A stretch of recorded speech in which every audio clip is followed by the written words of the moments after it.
Hey guys, it's Black Girl Rave and welcome to another video. So today I wanted to discuss with you all of the winter weather storm nonsense and madness that has been going on in our country, how to prevent being stuck in a bad situation, how to come out of a bad situation if you're currently, unfortunately, one of the people stuck within one of the major areas where the storms have hit really hard, and any other important information that I can help specifically with the trucking community and with any other community that has been affected by all these cold winter storm spots in the country. So with that being said, we will get right into the video.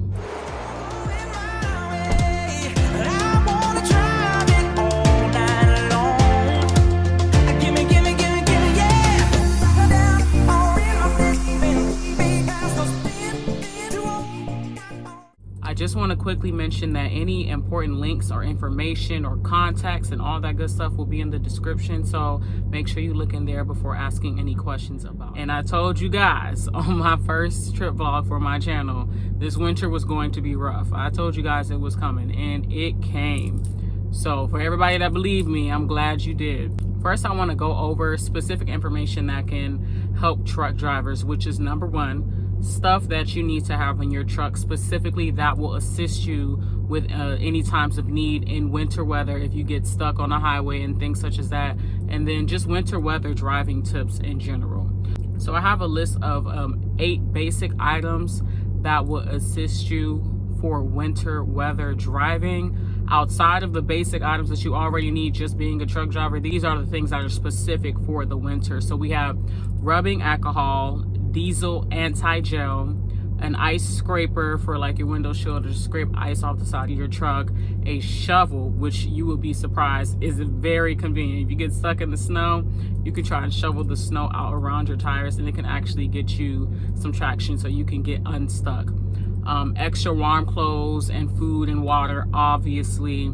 Non-slip heavy-duty snow boots, jumper cables, and tire chains. And for tire chains, only if you will be driving in areas where they require it, because most truck drivers go by the rule of thumb, if you got a chain, go on and shut it down. But there's some situations where you might end up somewhere where they make you chain, and that's just your only option. And then it's also illegal to be in specific states, especially out in like the Northwest, without any chains on your truck. So make sure you have chains, especially if you're traveling throughout those areas.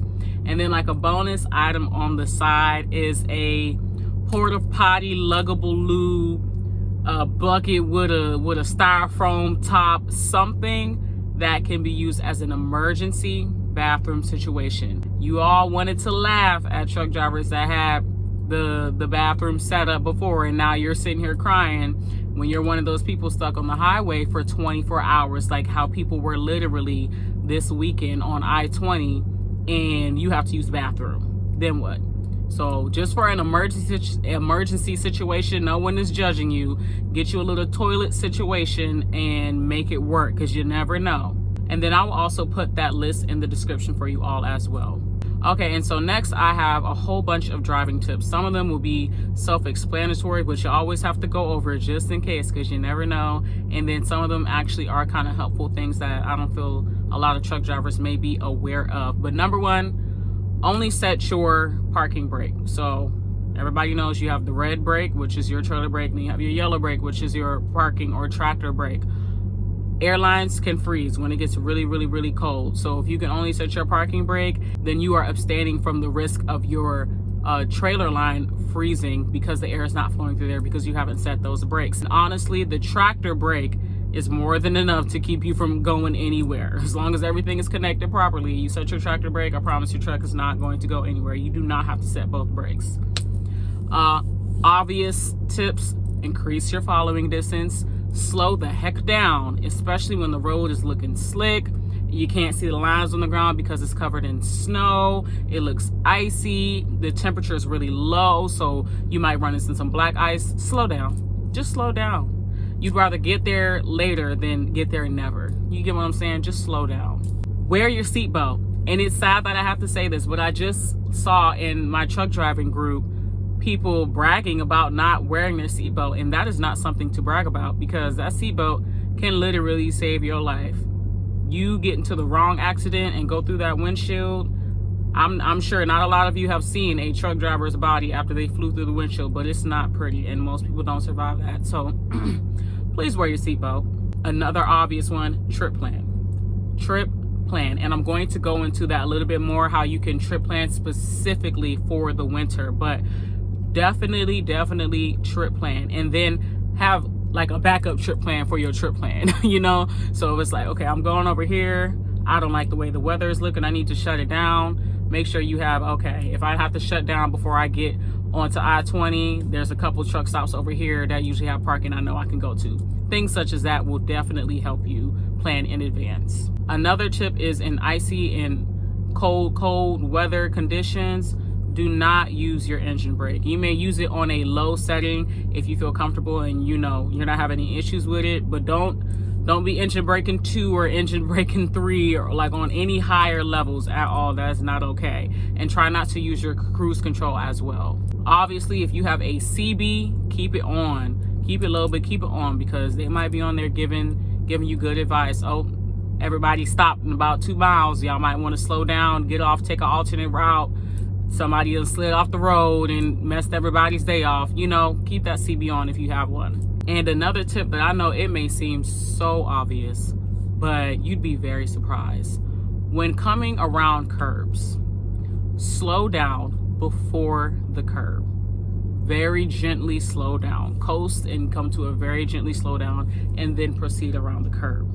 I have heard too many, personally, I've had so many truck driver friends call me saying they crashed their truck because they were coming around the curb too fast and braking in the middle of the curb, and they lost traction and control and spun out. It's better to come into the curb too slow and kind of speed up into it than come in too fast and try to correct yourself, because you might lose traction that way, especially in the winter when the roads is icy and slippery. And then drain your air tanks more often than normal. Most of the times, a lot of drivers don't even know to do it, and it's absolutely fine because the trucks are built to where that system doesn't actually need that much attention. But if you're already doing that consistently, depending upon the truck that you have, just do it a little extra than you would normally, just to make sure all that air gets drained out. Another tip is to use that dash cam. Use your dash cam. If you don't have one, get one. If you're a company driver, I'm sure you probably already at least have an external facing one provided by the company. Use it in any situation you feel like things are not looking right, because I've also heard of accidents from my personal truck driving friends where someone around them lost control and swerved into them. And you know, as soon as it's a truck in an accident, oh, it's the truck's fault, that dash cam may save you. Oh no, that four-wheeler, he was driving too fast for the weather conditions. He lost control and ran into me. Things such as that definitely will help you out. And then the last but most important tip, when in doubt, shut it down. I'm gonna say it one more time. When in doubt, shut it down. If you're feeling a little shaky, if you feel uncomfortable, your dispatcher like, no, go on, you can make it, but you don't feel like you can make it, oh well, the load will get there. We would rather the load get there late than the load not get there at all. And every truck driver goes by the rule of thumb, no load is worth your life. And no load is worth other people's lives, because you mess around and get in a situation with that truck and you're putting other people in danger as well. When in doubt, just shut it down. The load's gonna get there. Another day is going to come. You will be okay. Just go ahead and park it and feel safer that way. So next, I want to go into my trip planning tips that I had specifically for winter weather driving. And first, I want to go over using Google Maps for traffic updates, road closures, and things such as that. So Google Maps is a very helpful tool, because you don't have to actually be on the route or in the actual route guidance to see how the roads are for a specific area. So if you guys already have Google Maps, which I'm sure you do have, you already know what I'm speaking about. You'll be able to basically go over a certain area and kind of zoom in and kind of get a glimpse of how the traffic is flowing in that area. If it's red, that means that people aren't moving. It's blocked, is slowed down, something happened. If it's yellow, that means that there's congestion, something happened. Then green means you're good. So if you open the Google Maps that way and see where you're going, you know you're going to be going across I-20, you're going to be coming down I-55 or whatever, you can look down that highway and see if it looks like there's anything funky going on that way. Also, definitely use a weather app. So obviously, Google phone, Android phone, and iPhone comes with the generic weather app. I would say if you know your route, you're picking up here, delivering there, pick a few cities in between and take a peek at how the weather looks. Another good app is a weather radar app, which will show you continentally the weather in a radar form. So you'll really be able to see where it's snowing, where it's icing, where it's really cold, and how the weather is going to move throughout the period of time that you'll also be driving. And social media is also your best friend. This is where social media becomes a blessing to us. Join some trucking Facebook groups, follow some trucking news Instagram pages, and keep track with them, because they honestly do provide good information. Okay guys, over here when I-20 was shut down, everybody was posting about that, so you would have known to avoid that area, things such as that. And then Trucker Path is a really good app to show how much parking is available. So in any case you didn't trip plan that well, you thought you were going to be okay, but you're not feeling comfortable, you have to shut down, and now you're like, oh gosh, where can I go where there might be parking? You can use Trucker Path, and it'll help you kind of get a general idea on how the parking lot is. Is it crazy full? The TA over here is crazy full, but the pilot over here doesn't have as many parking spots that are occupied. So let me go ahead and try this pilot first and see if I can get some parking over there and be shut down and feel safe. And then lastly, truck stop websites. So I know a lot of truck drivers know, especially during that storm right now, all the outages that we have going on, a lot of the big five shut down. Big five: Petro, TA, Pilot, Flying J, and Loves. A lot of their places, a lot of their stores shut down. It might be water that was shut down, gas, diesel, power. They all have their websites updated, and it'll show you what facilities are shut down and what specifically is out, because it might just be the water, or it might just be the power, it's things such as that.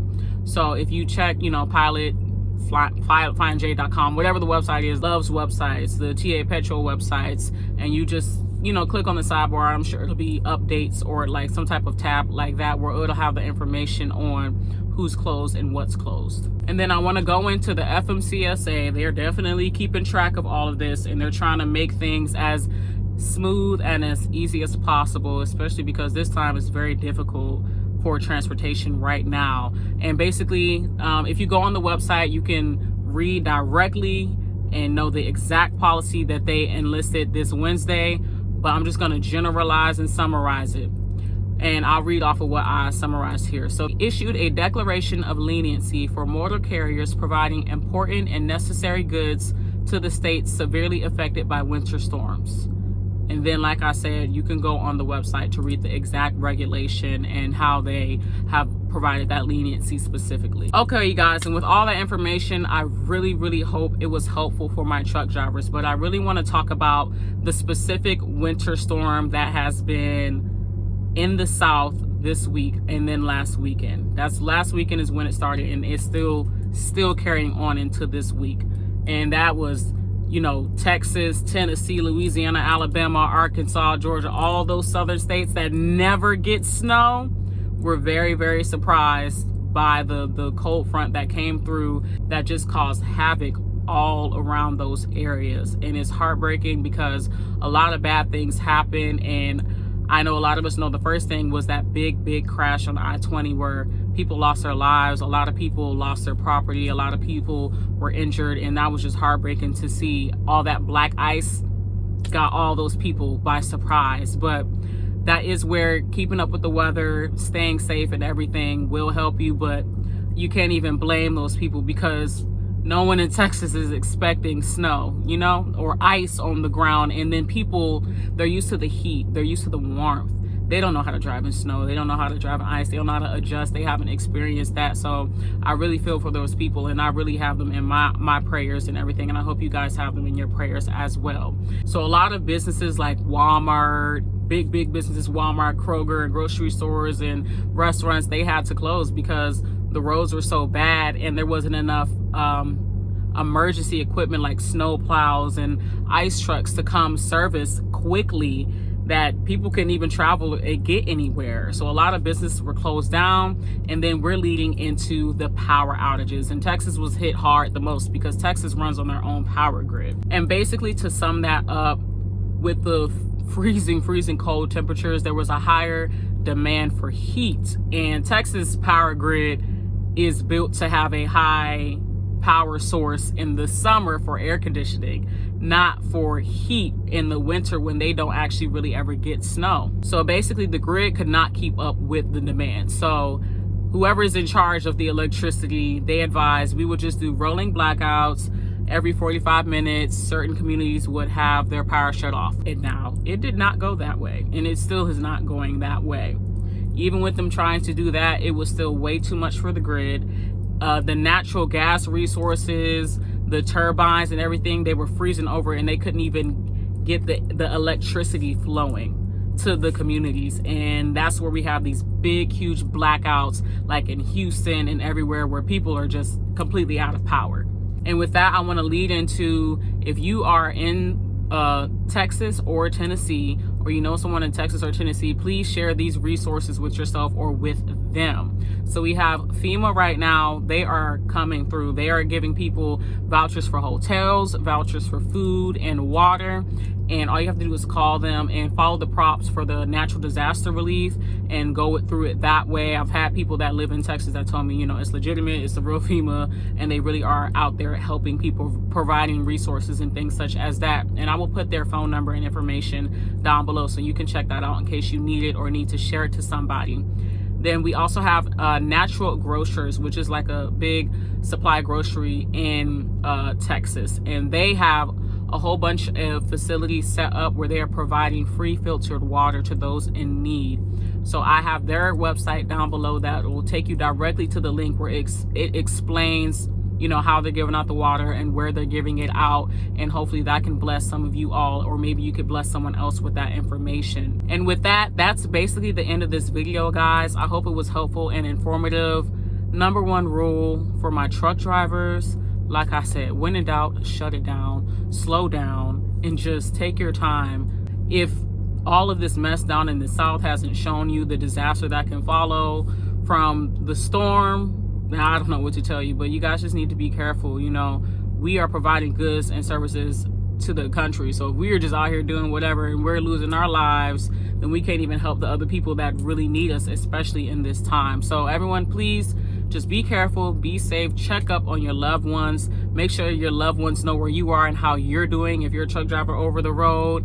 And with that being said, any questions or concerns you guys have, please go ahead, leave them in the comments, and I will get to you guys as soon as I can. And I hope everyone stays safe, stay warm, and I'll see you guys on the next one.